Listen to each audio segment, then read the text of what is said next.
Leçon 12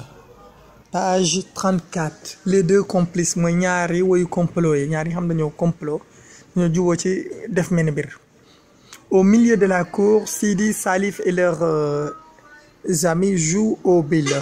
Et au milieu de la cour ci digg ëtt bi Sidi, Salif et leurs amis ak seen ay xarit jouent au billes nee na ña ngay foo ca foo mu ñuy waxee wooyu bill. Vêtu d'un caftan, Père Modou sort de la chambre, son chapelet à la main. Vêtu d'un caftan nee na solo ab caftan ma nga sol caftan. Père Modou caftan mooy mbubb bu mag rek sort de la chambre mooy yére bi nga gis mu yor ko génn na ci néeg bi. Son chapelet à la main kurus ga ca loxo ba. Il se rend à la mosquée pour la prière de Takusaan nee na day dem il se rend à la mosquée day dem ci jàkka ja pour jullik Takusaan gi la prière de Takusaan. Arrivé à la hauteur des enfants ba mu agsee fa tolloog xale yi il appelle Sidi et lui dit moo aussi daal koy wax avant mon retour je veux que tu nettoies l'enclos des moutons njëkk may dellu si avant mon retour njëkk sama dellu si je veux que tu nettoies dama bëgg nga nettoyer géttu xar yi l'enclos des moutons géttu xar yi. D'accord papa waaw papa d'accord naa. J'y vais tout de suite répond Sidi qui fait semblant de s'exécuter nee na j'y vais tout de suite maa ngi dem léegi répond Sidi moo tontu loolu qui fait semblant de s'exécuter dégg nga Sidi qui fait semblant Sidi mi nga xam ne mooy wane ne maanaam dana def ndigal loolu dana jëfe ndigal loolu mooy Sidi moo xam ne mooy def mooy wane ne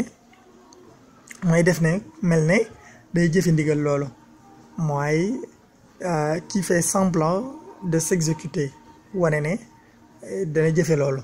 Mais dès que son père s'est éloigné à la maison Sidi continue son jeu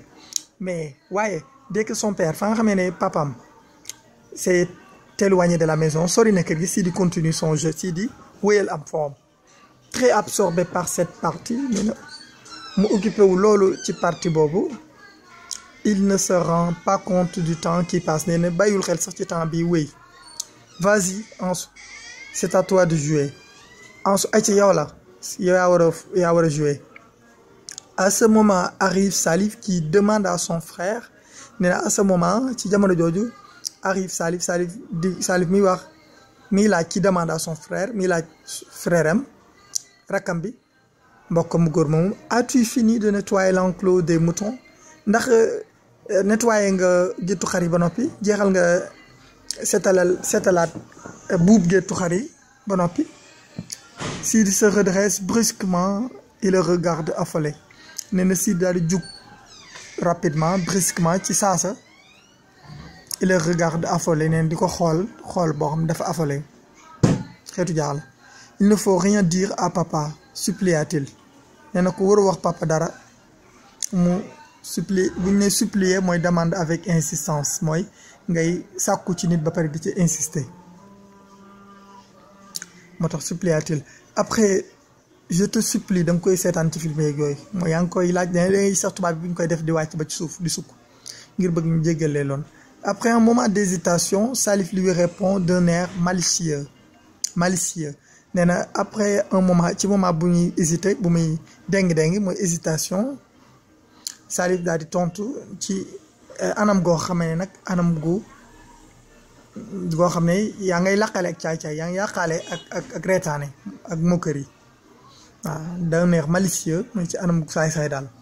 Je dirais à papa que tu n'as pas fait le travail damay wax papa ne que defoo liggéey bi defoo li mu la defoon Sidi supplia de nouveau nee na Sidi daal koy jégguluwaat demandé waat ko ak njéggal de nouveau ci geneen am mooy defaat ko daal de nouveau bu ñu ko wax mooy defaat ko. Je t'en prie ne me dénonce pas nee na s'il te plaît saa jàpp ci rek bu ma boole ne me dénonce pas saa jàpp ci rek bu ma boole. Si tu veux que je me taise prête-moi alors ton lance-pierre nee na soo bëggee ma noppi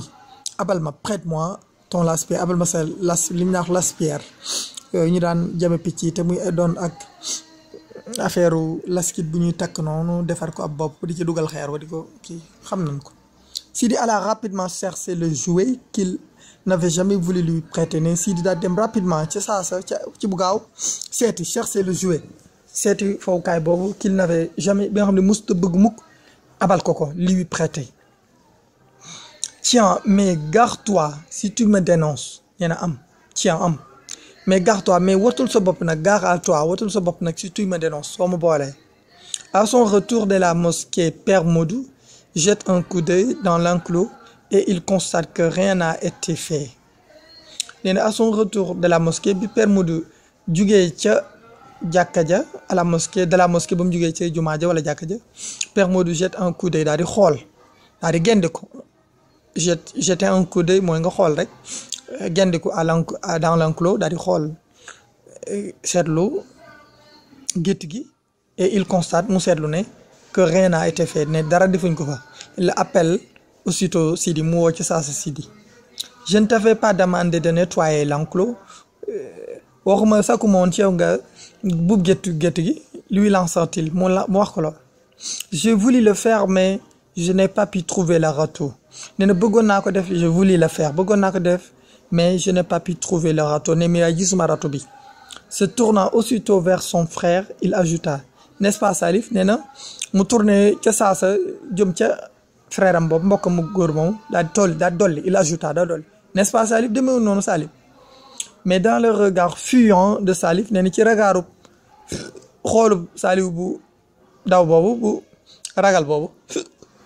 Salif boobu Père Modou soupçonnant Père Modou daal di nand ne soupçonnant une complicité entre les deux enfants daal di soupçonné li ñuy wax soupçonné daal di bàyyi xel daal di njortu ak complot gu nekk ci diggante complicité gu nekk ci diggante ñaari xale yooyu les deux enfants. Aussitôt il se dirigea vers le débarras et il trouva le râteau nee na ginnaaw ba aussi ci saasa mu daal di jublu se dirigea mu jublu woon vers le débarras mooy fi ñuy dajale bagage yu jëmut fenn yi lu ne rek fañ fay teg débarras et il trouva le râteau nee na mu gis fa râteau ba mu gisoon fa râteau ba alors il revient en toute hâte nee na mu daal di dellusi ci anam gu yàkkamti en toute hâte anam gu yàkkamti lool ci gaawant saisi Sidi par l'oreille daal di jàpp Sidi ca nopp ba et l'entraîna daal koy xëcc vers la chambre jëmee ko ci néeg ba. Voyant cela nee na Salif détala comme un livière de peur de subir la même punition nee na fa muy gisee voyant cela fa muy gisee lool fa muy gisaalee lool rek moom Salif daal détala comme Salif daal départ rek départoon comme ëllëg de peur de subir ngir ragal a dajeek mbugal gu mel noonu la même punition subir mooy yanu mbugal gu mel noonu daal ragal a daal moom ñu def ko mbugal mu metti moom punition boobu. Des complices mooy des personnes qui s'entendent pour faire quelque chose des complices moo ne ay asras ay jëmm yoo xam dañoo d'accord ci def mel ni biir kompaloo ko. Il fait semblant de s'exécuter mooy il fait comme s'il allait obéir neen dafay def si comme ma lay wax naan waaw kay waaw naa ko def léegi wane na maa ngi koy def. Être absorbé par mooy être pris être occupé à quelque chose mooy nee na nga occupé wu ci mbir soxla woo ci benn mbir rek jox ko sa temps bi. Supplier mooy demander avec insistance mooy ngay laaj di sàkku ak di ko boole ko xuuxle insistance. D'un air malicieux mooy d'une manière qui casse de la moquerie mooy nee na anam goo xam ne day nëbbu ak reetaane ak caacaay daal.